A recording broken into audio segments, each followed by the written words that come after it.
Assalamualaikum warahmatullahi wabarakatuh. Sobat Lutfi Info dimanapun berada, welcome to my channel YouTube Lutfi Info, YouTuber santai yang membuatnya terlelap hingga tertidur. Gerakannya seperti badai yang membuatnya terkejut hingga terbangun dari tidur. Salam takdim untuk semua. Saya kadang tertawa, ya Allah, sebegitunya zaman ini. Ketika saya melihat Yang Weldo dengan adanya, ya terlepas dari kekurangan dan kelebihannya hanya sebagai manusia aja. Kekurangannya di bidang agama, kita lihat dia tidak menutup aurat. Kemudian saya lihat lagi, lalu ada yang ngirim dari Malang. Siapa itu? Channelnya Mas Lutfi. Dikirim yang dengan Cak Nun, diundang sama Cak Nun, dikasih panggung sama Cak Nun. Ya enggak masalah lah, Cak Nun itu bukan ulama. Ya, artinya bukan ulama, artinya ulama akhirat, artinya bukan ahli agama, Cak Nun, bukan. Dia budayawan. Jadi enggak masalah, enggak perlu bingung.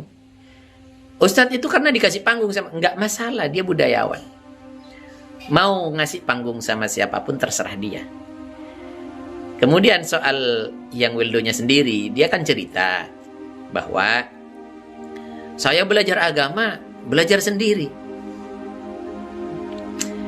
Nah, dari situ saja kenapa kita harus bingung dengan orang tersebut meskipun berbicara soal spiritualitas, ketuhanan dan lain sebagainya. Harusnya nggak usah diambil pusing, nggak usah ditonton, gitu aja. Kenapa? Dia bukan ahlinya. Sanadnya dari mana? Ilmunya dia bicara agama. Agama itu ada jalurnya, ada sanadnya. Dari mana? Dari Rasulullah Sallallahu Alaihi Wasallam. Kemudian mengaji kepada Rasul Sallallahu Alaihi Wasallam, yaitu para sahabat. Mengaji kepada sahabat, ilmunya diturunkan kepada tabi'in. Mengaji kepada tabi'in, yaitu tabi'ut tabi'in. Kemudian kepada para ulama-ulama kita, imam-imam kita, kepada guru kita. Kemudian nyampailah ilmu itu kepada kita. Harus ada gurunya. Maka di mana disampaikan bahwa man la syaikha lahu fa syaikhuhu syaiton. Jadi mereka ketika di dalam persoalan agama berbicara tanpa guru, ya gurunya ya jelas setan lah. Ketika dia berbicara agama tidak penting, misalkan yang penting kenal Allah, hatinya, enggak serta-merta begitu pula. Agama enggak sesuai dengan kemauan otakmu, enggak. Agama tidak hanya sesuai dengan besarnya, dahsyatnya hasratmu, nafsumu, enggak. Itu. Jadi kan banyak komentar-komentar yang masuk, misalkan ketika kita sampaikan ini hukumnya halal, ini haram. Oh, sok Tuhan saja. Inilah orang yang seperti Tuhan.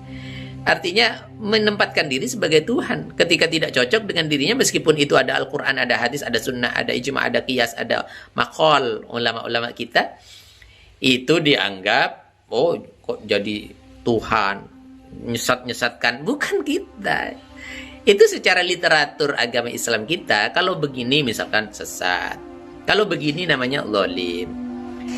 Jadi what a shay fi ghairi mahallihi zalim. Ini zalim, orang ini zalim. Bukan menjas sedemikian rupa, enggak, kita ada aturannya, kita ada dasar pijakannya. Meletakkan sesuatu di selain tempatnya itu zalim. Mengayomi masyarakat dan rakyat dengan baik, kemudian tidak diayomi dengan baik, itu namanya zalim. Dan sedemikian pula kalau misalkan Anda menganggap Yang Weldo ini ahli agama, ini zalim juga. Jadi nggak perlu bingung gitu loh. Dari situ sudah kita paham. Jadi gurunya dia itu adalah setan. Bukan saya loh yang ngomong gitu ya. Jadi nanti nyinyir dan lain sebagainya. Baik. Lalu saya berkesimpulan ini kayaknya nggak perlu dikomentari deh. Kenapa? Satu diantaranya, ini tidak terlalu masif. Jadi memang dia orang bodoh gitu lah. Jadi berbicara tidak berdasarkan ilmu. Kemudian ya pasti sesat lah. Pasti sesat. Dan juga kita melihat bagaimanapun kita hidup di media sosial, ya tidak masalah. Saya komentari hari ini bahwa tinggalkan saja, jangan ditonton, jangan digubris. Oh itu kan menyesatkan. Ya memang dia orang sesat. Dia tidak punya ilmu. Dari awal dia belajarnya belajar sendiri. Bagaimana kita katakan dia tidak sesat? Begitu, kita bisa pertanggungjawabkan bicara. Kemudian kita sekali lagi berkali-kali kita sampaikan bahwa inilah zaman yang ditunjukkan oleh baginda Nabi Sallallahu Alaihi Wasallam. Jadi bagaimana di akhir-akhir zaman akan terjadi kekacauan, kedustaan itu menjadi konsumsi yang setiap hari. Jadi bagaimana hadisnya itu? Sayati 'alan nas sanawatun khadda'at. Yusaddaqu fi al-kadhib wa yukadzdzibu fi as-sadiq wa yu'taminu fi al-amin wa yu'taminu fi al-kha'in wa yakhawun fi al-amin wa yantiqu fiha ar-ruwaybidah. Ditanya oleh sahabat, "Wa ma ar-ruwaybidah ya Rasulullah?" Kata Nabi, ruwaybidah itu ar-rajulu tafih yatakallamu fi amril 'ammah. Jadi lengkapnya hadis ini, akan datang masa-masa kekacauan, kedustaan akan menimpa tahun-tahun kalian, kata Nabi Sallallahu Alaihi Wasallam. Di mana yu'tamun fihal kha'in, orang yang berkhianat, yang punya karakter pendusta, pemberontak, karakter-karakter jahat dianggap baik. Baykhonu fihal amin, orang yang harusnya dikasih amanah, orang yang berilmu, itu dikesampingkan karena tidak sesuai dengan hatinya, dengan fanatiknya, bisa seperti itu. Dan di masa itu wayukadzu fiha shadiq, orang yang benar dibohong-bohongkan, didusta-dustakan. Wa kadzu fiha shadiq wa yusaddaqu fiha al-kadzib, orang yang pendusta diangkat, dijadikan pemimpin, dijadikan panutan. Wa yantiqu fiha ar-ruwaybidah, di masa itu akan banyak ruwaybidah berbicara. Siapa? Orang yang tidak ngerti apa-apa, dia tidak belajar agama, bicara soal agama. Sok tahu gitu lah. Sok makrifat. Nabi aja makrifat tidak segitu-gitu amat gitu loh ya. Masih tertib Nabi. Bagaimana mempertahankan sunnahnya, bagaimana mempertahankan syariatnya, bagaimana mempertahankan adabnya. Kemudian saya akan kasih masukan kepada Anda saja. Saya tidak perlu dalil banyak-banyak soal yang Wildo ini. Dan tidak terlalu masif dia. Saya lihat coba subscribernya berapa kan. Jadi artinya ketika dia berbicara hanya kepada beberapa orang saja. Dan insya Allah saya yakin husnudzon pendengarnya adalah orang yang mempunyai hati nurani. Dan bisa melihat ini benar paling ahli agama apa enggak. Cuman hanya netizen aja begitu ya. Yang mengatakan, oh ini diluruskan, nggak perlu. Nggak perlu. Dia lo ngeyel, kepada orang tuanya aja ngeyel. Diluruskan orang tuanya aja nggak mau. Coba lihat di punyanya dengan siapa itu? Cak Nun. Dia kan dikasih tahu, pakai baju ini. Nggak mau. Sama orang tuanya yang melahirkan, yang memberikan makan, yang membesarkan. Dia tidak patuh gitu loh. Apalagi diluruskan sama kita gitu. Paham nggak? Paham nggak? Meskipun kata Allah Subhanahu wa taala, innaka la tahdi man ahbabta walakinnallaha yahdi man yasha. Nabi Muhammad pun kepada orang yang disukai, dicintainya, itu tidak bisa menunjukkan, memberikan hidayah. Tapi yang ngasih hidayah itu Allah. Betul, kita tetap ajak yang Wildo untuk bertaubat. Meskipun dia pembangkang kepada orang tuanya, dia tidak patuh kepada orang tuanya. Ini saya bukan fitnah. Berdasarkan videonya, lihat loh yang sama Cak Nun, dia cerita asal mulanya. Kalau tidak salah sama Cak Nun ya. Sama orang tuanya saja yang berjasa besar dalam hidupnya, melahirkan, ngasih makan, besarin dia, nggak patuh, apalagi diluruskan kita gitu ya. Jadi saya lihat subscribernya nggak seberapa, jadi tidak terlalu masif dia menyebarkan kesesatannya. Dan juga ya rugi juga kita mengangkat namanya, kemudian kita serius-serius bikin video, lalu dia akan menjadi panutan bagi orang-orang sesat yang lain. Dia malah akan didukung, lalu banyak penontonnya, dan lama-lama juga dia akan berjaya di dalam menyebarkan kesesatan. Begitu saja. Nggak perlu, nggak usah ditonton. Di skip aja, di bypass aja. Di next aja kalau ada videonya dia. Itu saja. Itu caranya mematahkan atau membungkam kebatilan. Dengan men-skip, dengan next, dengan membuang jauh-jauh, itu adalah amar ma'ruf nahi mungkar yang Anda lakukan. Dan itu dahsyat loh ya. Dahsyat. Jangan ditonton. Itu saja. Nah, sudah jelas apa yang disampaikan dikabarkan Nabi, wa yantiqu fihi ar-ruwaybidhah. Orang-orang yang semacam itu akan lahir di masa-masa kita. Jadi jangan bingung, tidak usah terlalu bingung. Jadi kalau persoalan agama, fas'alu ahla dzikri in kuntum la ta'lamun.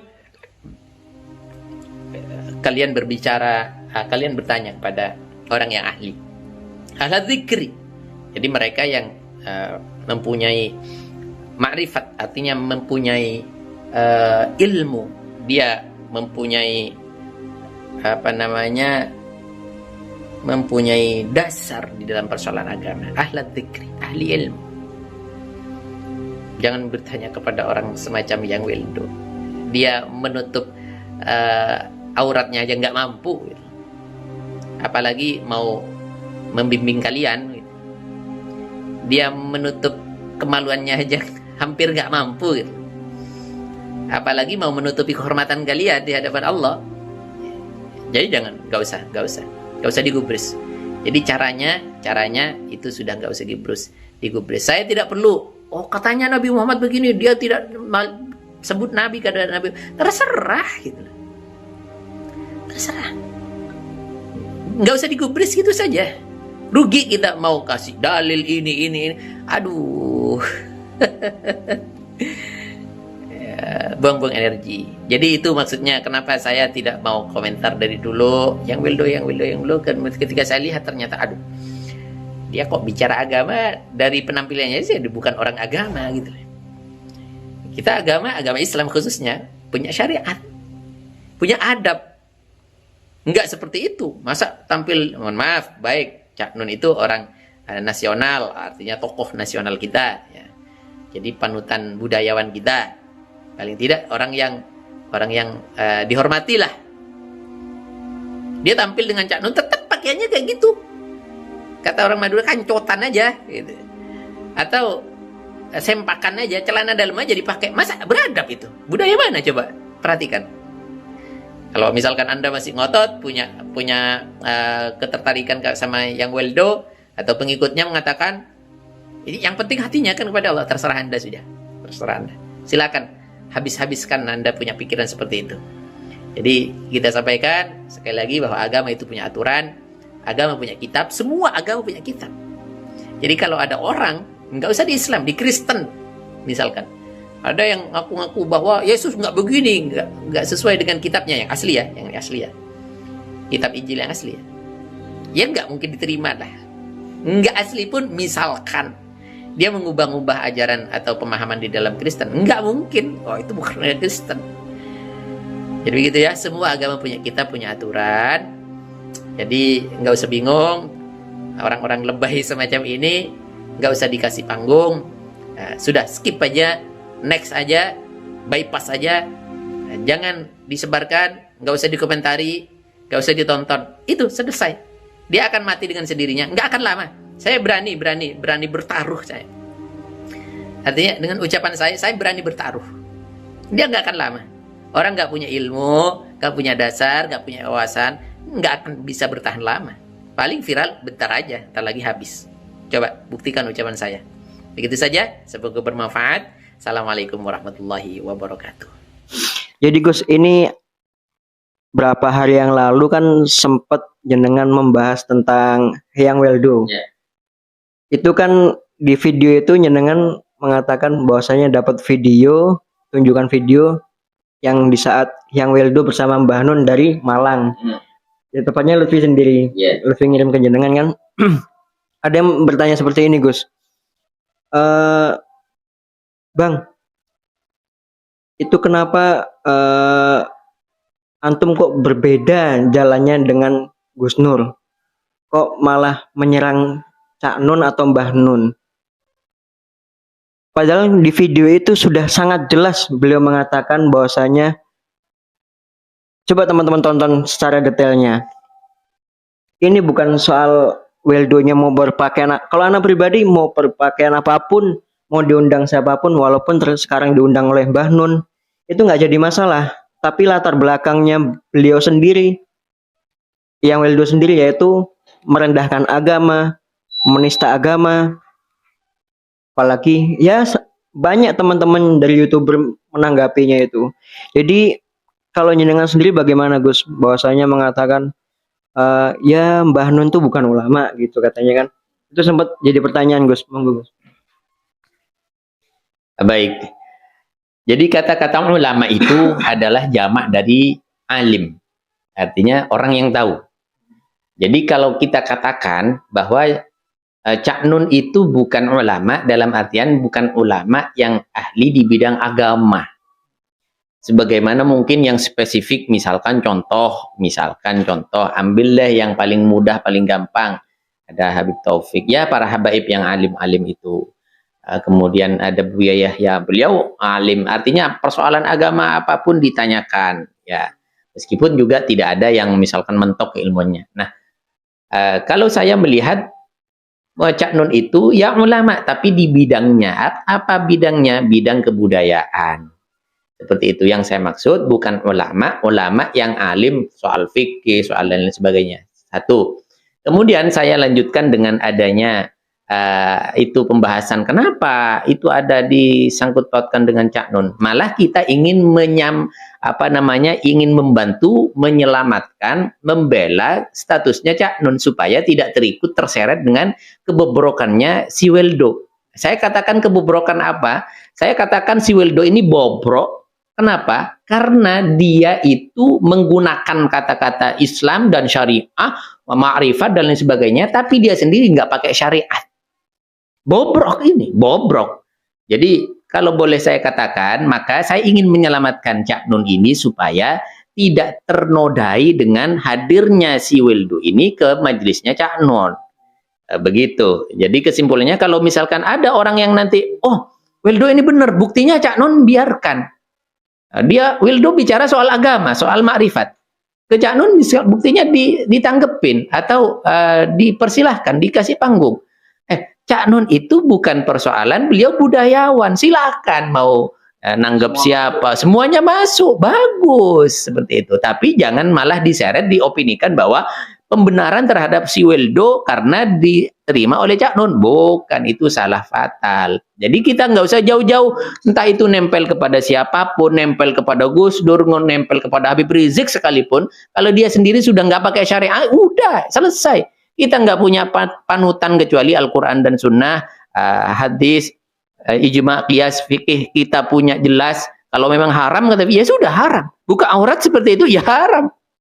Nah, di dalam kita berkaca, kita sudah ada tuntunannya. Misalkan kita bisa melihat orang ini faqih atau tidak. Kalau ingin melihat orang ini betul-betul faqih dalam persoalan agama, lihat caranya dia sholat. Jadi misalkan contoh kecil, orang yang kelihatan alim fikih atau faqih biasanya khutbahnya itu singkat. Lalu sholatnya panjang. Kan banyak sering kebalikannya. Kalau khutbah Jumat, sampai jamaahnya sampai ngantuk-ngantuk. Sholatnya cepat. Jadi kalau dia berarti tidak faqih. Kurang alim di dalam persoalan agama. Ini salah satu contoh kecil. Jadi yang faqih itu biasanya khutbahnya singkat, lalu sholatnya panjang. Itu contoh. Misal lagi orang yang alim, pinter baca kitab misalkan. Salah satu harokat saja itu kelihatan bahwa kualitasnya segitu dari awal sampai akhir yang nggak bisa baca kitab. Satu saja misalkan, sami'tu Rasulullah sallallahu alaihi wasallam. Itu Rasulullah dumma menjadi harusnya fathah, Rasulullah karena menjadi maf'ul dibaca Rasulullah. Padahal kata dumma sret. Itu sudah menjadi poin penilaian bahwa dia tidak paham soal kitab hampir sepenuhnya. Karena di bidang itu saja tidak bisa memahami. Ini contoh, banyak indikasi-indikasi. Nah, kembali kepada si Weldo, ketika ada yang bertanya, tanggapin Weldo, dia bicara makrifat, ini dan itu, ini dan itu. Setelah kita lihat pertama kali dia sudah tidak bersyariat, ya sudah ngapain nanggapin orang gila gitu loh. Artinya apa? Kenapa saya katakan orang gila? Mohon maaf. Artinya al-junun funun. Orang gila itu banyak macamnya gitu. Bukan berarti saya menjelekkan, enggak. Contoh misalkan orang mau makan saja, misalkan lapar nih, saya pengen kenyang, tapi nggak mau makan. Itu sama saja kategori atau bagian dari orang-orang gila namanya. Pengen kaya, pengen dapat duit tapi nggak mau kerja, itu gila gitu loh. Dia bicara makrifat tapi nggak pakai syariat, itu gila. Nah, dari situ saja sudah kita lihat. Nah, terakhir contoh nih, mari kita tes logika dan akal kita, rasional kita tes coba. Misalkan ada orang kemudian datang ke Mas Lutfi, orang itu bawa pakaiannya compang-camping, kemudian dia kumuh, dia tidak pakai sandal, lalu datang ke Mas Lutfi. Mas Lutfi, saya ini hebat di urusan ekonomi. Di rumah saya mewah. Saya menawarkan bisnis dengan Mas Lutfi senilai 50 miliar. Mau nggak? Kira-kira Mas Lutfi percaya nggak?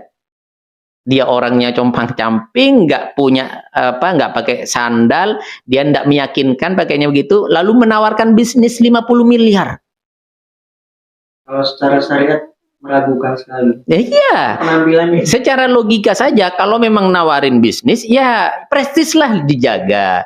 Seperti itu. Meskipun tidak mewah, paling tidak sederhana dan menghormati dengan orang. Nah, ini kita main logika dan jawabannya insya Allah sudah lengkap semuanya. Wallahu a'lam kalau masih dianggap kurang. Begitu. Alhamdulillah, jadi seperti itu jawaban dan tanggapan daripada Gus Fahim. Insya Allah teman-teman paham apa yang beliau sampaikan. Itu detail sekali, ini lebih detail lagi penjelasannya. Jadi Gus, penutup ini mengenai taklid buta Gus. Dari zaman saat ini kan, walaupun kita misalnya ada seseorang punya guru, punya panutan, di saat itu namanya manusia kan tidak luput daripada kesalahan Gus dan kekurangan. Pasti ada pleset dikit lah. Itu bagaimana caranya mencari pembenaran seorang muridnya Gus, untuk menutupi bahwasanya guru saya nggak salah. Gitu. Jadi bagaimana Gus mengenai taklid buta ini? Kembali lagi kepada persoalan agama ya. Kalau misalkan kita mau taklid buta selain persoalan akidah, itu tidak masalah. Artinya pokoknya gimana pun amaliah guru saya, pokoknya itu benar. Misalkan amaliyahnya apa? Zikiran. Kemudian dia setelah sholat rawatib, kemudian ya zikiran dengan jahar suara keras. Dia nggak tahu dalilnya, pokoknya ikut guru, nggak masalah. Tapi kalau persoalan agama yang sifatnya itu adalah usul, adalah akar, adalah akidah, itu hati-hati. Jadi kembali lagi, maka perlu belajar kepada ulama, perlu mengaji supaya dia selamat. Gitu. Kalau tidak, dia akan terombang-ambing hidupnya. Jadi akidah itu sesuatu yang tidak boleh ditawar, apapun saja, siapapun, orang tua pun yang ngomong itu kalau misalkan tidak sesuai, tidak sesuai. Guru sekalipun tidak sesuai. Al-haqqu ma nahnu alaihi wal batilu ma alaihi khusumuna. Dalam Al-Ashbah wan Nadhair disampaikan bahwasanya yang kalau soal akidah itu yang benar ya yang kita pegang aja. Kita pegang dari mana? Dari Al-Qur'an dan Sunnah. Wal batilu ma alaihi khusumuna. Nah, yang tidak sama dengan kita ya itu batil. Entah datangnya dari jenderal, entah dari Habib, entah siapa, itu tidak peduli. Maka hati-hati kepada yang suka dengan taklid buta, paling tidak ngaji dulu dah ya. Mana yang boleh diikuti, mana yang harus betul-betul punya prinsip. Seperti itu. Gus, ditutup dengan doa langsung Gus. Oh begitu ya, Masya Allah. Baik, kita akan menutup dengan harapan doa bagaimana kita menjadi orang yang berilmu, bermanfaat dan barokah. Rabbana anfa'na bima 'allamtana, Rabbi 'allimna alladzi yanfa'una, Rabbi faqihna wa faqih lana wa qarabatil lana fi dinina. Semua keluarga kita dijadikan ahli fikih, ahli agama, ngerti agama, dan akhirnya di akhirat kita akan mendapatkan syafaat Rasulullah sallallahu alaihi wasallam. Ya rabbal alamin. Al-Fatihah. A'udzubillahi minasyaitonir rajim. Bismillahirrahmanirrahim. Ta'ala binas siratal mustaqim, siratal ladzina